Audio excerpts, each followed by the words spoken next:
اس لیے انہوں نے کئی دفعہ یہ قرارداد پیش کی تھی کہ اس کو ختم ہونا چاہیے۔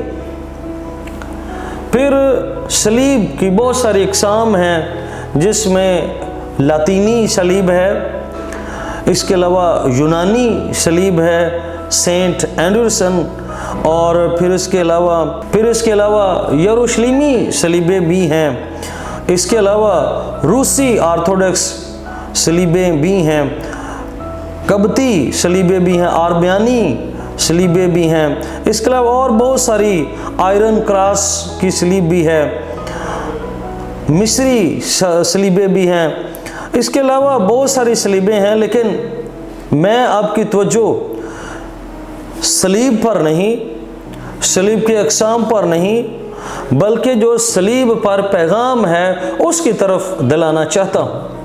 پولس رسول کرنتھیوں کے خط میں اس کا پہلا باب اور اس کی 18ویں آیت میں وہ کہتا ہے کہ جو صلیب کا پیغام ہے، کیونکہ وہ کہتا ہے کہ جو صلیب کا پیغام ہے یہ امپورٹنٹ ہے۔ صلیب امپورٹنٹ نہیں ہے، بے شک میں یہ نہیں کہہ رہا کہ صلیب نہیں پہننی چاہیے یا صلیب نہیں ہمیں چرچز میں لگانی چاہیے یا اپنے گھروں میں یا گلے میں نہیں پہننی چاہیے، میں یہ نہیں کہہ رہا۔ میں یہ کہنا چاہتا ہوں کہ کرنتھس شہر میں جو معاملات تھے اس میں پولس رسول یہ کہنا چاہ رہا تھا کہ جو صلیب کا پیغام ہے وہ ہلاک ہونے والوں کے لیے تو بیوقوفی ہے، مگر ہم نجات پانے والوں کے لیے خدا کی قدرت، یعنی صلیب نہیں بلکہ پیغام۔ اب صلیب پر بہت سارے پیغامات خداوند یسوع مسیح نے ہمیں دیے ہیں، لیکن میں 3 کا ذکر آپ کے ساتھ کرنا چاہتا ہوں۔ پہلا پیغام جو یسوع مسیح نے صلیب پر دیا ہے وہ ہے معاف کرنا۔ یسوع مسیح کو جب صلیب پر لٹکایا جا رہا تھا، اس کے کندھوں پر صلیب تھی، اس کو بھاری سولی اٹھا کے جب وہ لے کر جا رہے تھے، اس پتلی سی گلی میں یسوع کے لیے چلنا مشکل تھا، رستہ کٹھن تھا، پہاڑی تھی، پھر ہاتھوں میں پاؤں میں کیل لگائے گئے تھے، سر پر کانٹوں کا تاج ہے، پھر تکلیف ہے، دکھ ہے، لوگوں کے تانے ہیں، باتیں ہیں، کوڑے کھائے ہیں، اور ذلت والی وہ جو راتیں گزار رہا ہے یسوع مسیح، وہ ساری مصیبتیں ہیں۔ اور ان ساری مصیبتوں میں یسوع مسیح صلیب پر چڑھے ایک بڑا پیغام عالمگیر کو، پوری دنیا کو دیتے ہیں، وہ یہ ہے، یسوع مسیح نے کہا اے باپ ان کو معاف کر کیونکہ یہ نہیں جانتے کہ کیا کرتے ہیں۔ جنہوں نے یسوع مسیح کو صلیب پر چڑھایا تھا، جنہوں نے پلاننگز کی تھی، منصوبے بنائے تھے، ان کو بھی، اور جتنے لوگ ان کی پلاننگز میں شامل ہوئے تھے ان کو بھی یسوع مسیح نے معاف کر دیا۔ اور یہ معافی یسوع مسیح نے پریکٹیکل کر کے دکھایا ہے۔ اس وقت جب وہ یسوع مسیح نے پطرس رسول جب شاگرد اس کے ساتھ تھے تو یسوع مسیح نے کہا اگر تمہیں قربان گاہ پر پہنچ کر یاد آئے کہ تمہارا بھائی تم سے ناراض ہے تو قربان گاہ کو چھوڑ کر جا کے پہلے صلح کر لو۔ تو کتنی دفعہ صلح کرنی چاہیے، معاف کرنا چاہیے؟ تو 7 بار ہے، لیکن یسوع مسیح نے کہا 7 کے 70 بار تمہیں معاف کرنے کی ضرورت ہے۔ سو بینگ ایماندار، ہماری ناراضگیاں ہو جاتی ہیں، ہم غصے ہو جاتے ہیں، سو ہمیں بھی یسوع کی طرح ایک دوسرے کو معاف کرنے کی ضرورت ہے۔ کسی خادم کا قول ہے کہ معافی مانگنا بڑی بات ہے لیکن معاف کر دینا اس سے بھی بڑی بات ہے۔ آئیے ایماندار ہوتے ہوئے ہم ایک دوسرے کو معاف کریں۔ جب یسوع معاف کرتا ہے تو ہمیں بھی معاف کرنے کی ضرورت ہے۔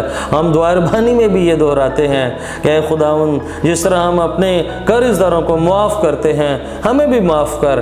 ہم معاف کرنے والے بنیں، ہم معافی مانگنے والے بنیں تاکہ اس پیغام پر ایمان لا کر ہم خدا کے نام کو جلال دے سکیں۔ جو دوسرا بڑا پیغام ہے اس میں وہ یہ ہے نجات کا۔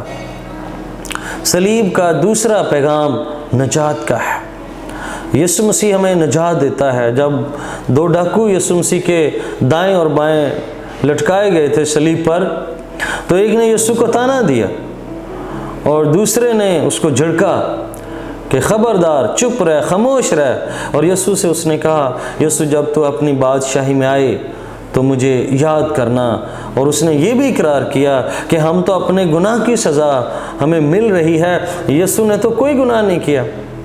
تو یسوع مسیح نے کہا کہ تو آج ہی میرے ساتھ فردوس میں ہوگا۔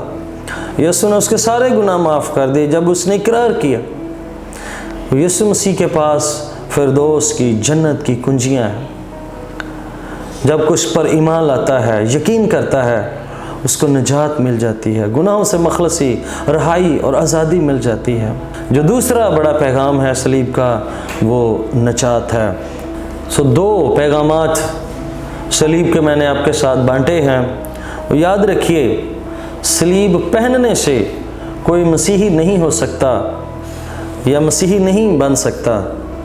اصل بات ہے مسیح کا پیغام، مسیح یسوع کی باتیں، معاف کرنا اور نجات جب ہمیں مل جاتی ہے تو پھر ہی ہمیں حقیقی صلیب کے پیغام پر عمل کر کے ہم ہمیشہ کی زندگی اور اس کے پیغام کو سمجھ سکتے ہیں۔